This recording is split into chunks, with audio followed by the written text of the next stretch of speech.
தெரியுதா? யாருன்னு தெரியுதா? கார்பெட் இல்ல, ஒரு ஆள் படுத்திருக்காரு. தெரியுதா யாருன்னு? அவர் சொல்ற மாதிரி இந்த அனுபவம் எனக்கு கிடையாது. டெல்லிக்கு அதுவும் சங்கி கூட்டத்துக்கு காலில் விழுற அனுபவம், பதவிக்காக காலில் விழுற அனுபவம் எனக்கு கிடையாது. இதைத்தான் நான் சொன்னேன். நாமெல்லாம் டேபிள பார்த்தா என்ன பண்ணுவோம்? டேபிள பார்த்தா உட்காந்து படிப்போம், புக்கு வைப்போம், உட்காந்து சாப்பிடுவோம், அந்த மாதிரியே பயன்படுத்துவோம். ஆனா ஒருத்தர் இருக்கிறாரு, டேபிள் பார்த்தாருன்னா உள்ள பூந்து போயிடுவாரு, தவழ்ந்து. இதைத்தான் நான் சொன்னேன். அது மட்டும் இல்ல, என்ன சொல்லியிருக்காரு, இன்னைக்கு காலையில பேசிட்டாரு, மைண்ட் வாய்ஸ் நினைச்சு பேசிட்டாரு. என் பேரை சொல்லியே சொல்றாரு, என் உயிரை வாங்குறான் உதயநிதி அப்படின்ட்டாரு.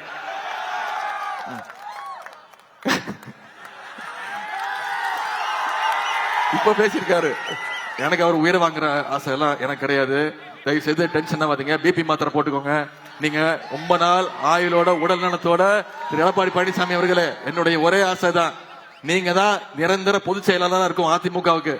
அப்பதான் எங்களுக்கு ரொம்ப ஈஸியா இருக்கும். நீங்க ரொம்ப வருஷம் இருக்கணும், எந்த பிரச்சனையும் வரக்கூடாது. இப்ப பேசியிருக்கிறாரு, இப்ப என்னமா பேசியிருக்கிறாரு, உதயநிதி நேத்து பேஞ்ச மழையில இன்னைக்கு முளைச்ச காளான் அப்படின்ட்டாரு. அதாவது ஒருத்தர் திட்டும் போது கூட பாத்தீங்கன்னா காலுங்கிற வார்த்தை வர மாதிரி தான் அவர் திட்டுறாரு. அவருக்கும் காலுக்கும் அவ்வளவு பொருத்தம். முதல்ல ஜெயலலிதா அம்மா காலை பார்த்தாலும் விழுந்துருவாரு. முதல்ல ஜெயலலிதா அம்மா காலு, அந்தம்மா இறந்த பிறகு சசிகலா அம்மா காலு, சசிகலா அம்மா ஜெயிலுக்கு போனோடனே டிடிவி தினகரன் காலு, டிடிவி தினகரன் காலை வாரி விட்டாரு. அப்புறம் ஓபிஎஸ் அவரோட காலு, இப்ப ஓபிஎஸ் நம்ம டீமுக்கு வந்துட்டாரு. இப்ப அவரையும் கழட்டி விட்டுட்டு டெல்லிக்கு போய் மோடி காலை தான் பிடிச்சிட்டு தொங்க வேண்டும் இப்ப தொங்கிட்டு இருக்கிறாரு. தமிழ்நாட்டை மீண்டும் அதிமுக அடிமை கூட்டத்தை நுழைய விட்டோம்னா டெல்லியில இருந்து எடப்பாடி பழனிசாமிய ஒரு ரிமோட் கண்ட்ரோல் மாதிரி யூஸ் பண்ணி தமிழ்நாட கண்ட்ரோல் பண்ண நினைக்கிறாங்க. அதனால நம்முடைய தலைவர் திரும்ப சொல்றோம், என்னைக்குமே தமிழ்நாடு டெல்லிக்கு அவுட் ஆஃப் கண்ட்ரோல்ல தான் இருப்போம். இது சுயமரியாதை மண். நீங்க மீண்டும் எங்களுடைய முதலமைச்சர், எங்களுடைய தலைவர் தான் மீண்டும் 2வது முறையாக முதலமைச்சரா உட்காருவாரு. மீண்டும் திமுக தான் ஆட்சி அமைக்க போகுது. அதை செஞ்சு காட்ட வேண்டிய தேர்தல் வர 23ஆம் தேதி. தேர்தல் இன்னைக்கு 23, இன்னைக்கு தேதி என்ன 6, இன்னும் 16 நாட்கள் இருக்கு.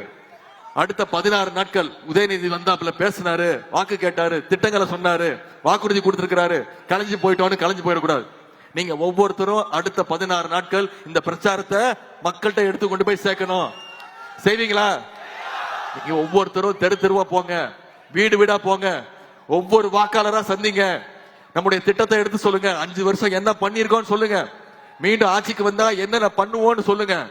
மீண்டும் அடிமை கூட்டத்தை, சங்கி கூட்டத்தை தமிழ்நாட்டுக்குள்ள விட்டா தமிழ்நாட்டை எந்த கேவலமான நிலைமைக்கு கொண்டு போயிடுவாங்கிறத விலக்கி சொல்லுங்க. அப்படி செஞ்சோம்னா 200ல 234 தொகுதியிலையும் நம்முடைய திராவிட முன்னேற்ற கழக கூட்டணி, மதச்சார்பற்ற முற்போக்கு கூட்டணி மிகப்பெரிய வெற்றியை பெறணும். அதுக்கு முதல் ஸ்டார்ட் கவுண்ட் டவுனா இந்த உளுந்தூர்பேட்டையில குறைஞ்சது எத்தனை வாக்கு சொல்லிருக்கீங்க? குறைஞ்சது 25,000 வாக்கு வித்தியாசத்துல அண்ணன் வசந்தவேல் அவர்களை உதயசூரியன் சின்னத்துல வாக்களிச்சு நீங்க சட்டமன்றத்துக்கு அனுப்பணும். செய்வீங்களா? உங்களை எல்லாம் அன்போடு கேட்கிறேன், பண்போடு கேட்கிறேன், பாசத்தோடு கேட்கிறேன், உரிமையோடு கேட்கிறேன், உங்க வீட்டு பிள்ளையாக இருந்து கேட்கிறேன், இன்னும் பெருமையா சொல்லணும் தலைவருடைய மகனாக இருந்து கேட்கிறேன், இன்னும் பெருமையா பூரிப்பா சொல்லணும் முத்தமிழ் டாக்டர் கலைஞருடைய பேரனாக இருந்து கேட்கிறேன். உதயசூரியன் சின்னத்திற்கு வாக்களிங்கள், அண்ணன் வசந்தவேல் அவர்களை வெற்றி பெற வையுங்கள். உங்கள் ஆதரவுக்கு நன்றி. ஆதரிப்பீர். உதயசூரியன், உதயசூரியன், உதயசூரியன்.